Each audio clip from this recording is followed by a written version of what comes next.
ஐயா, ஆண் மூலம் அரசாலும் பெண் மூலம் நிர்மூலம் அப்படின்னு சொல்கிறாங்களே, அது உண்மையா? நான் திருப்பி ஒரு கேள்வி கேட்கலாமா உங்களை? கேளுங்க. ஆண் மூலம் அரசாலம். ஆஞ்சநேயர் பிறந்த நட்சத்திரம் மூல நட்சத்திரம் சொல்கிறோமே, கரெக்டா? ஆஞ்சநேயர் அரசாண்டாரா, ஸ்ரீராமர் அரசாண்டாரா, அவர் ஆண்டாரா? பின்னாடி தான் இருந்தார். யாரு பின்னால யார் இருந்தா? ஸ்ரீராமர் பின்னாடி ஆஞ்சநேயர். அப்போ ஆண் மூலத்துல பிறந்தவர் தான் ஆஞ்சநேயர் இருக்காரு. அப்போ சூரிய வம்சத்துல பிறந்த ஸ்ரீராமருக்கு பின்னால தான் மூலத்துல பிறந்த ஆஞ்சநேயரே ஆணே இருந்தாருன்னும் போது, அப்போ ஆண் மூலம் அரசாவலும் அப்படின்ற விஷயமே அங்கேயே தப்பாயிடுச்சு. முதல் வார்த்தையே தப்பு சொல்லிட்டு பெண் மூலம் நிர்மூலம்ன்ற முதல் வார்த்தையே தப்பு. அப்போ ரெண்டாவது வார்த்தை எப்படிங்க கரெக்டா இருக்கும்?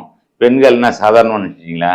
100% நீங்க சொல்றது தப்புங்க. ஆண் மூலம் அரசாலும் போது முதல்ல இதுக்கு பதில் சொல்லுங்க. முதல்ல ஸ்ரீராமருக்கு பின்னால் தானங்க ஆஞ்சநேயர் நிற்கிறாரு.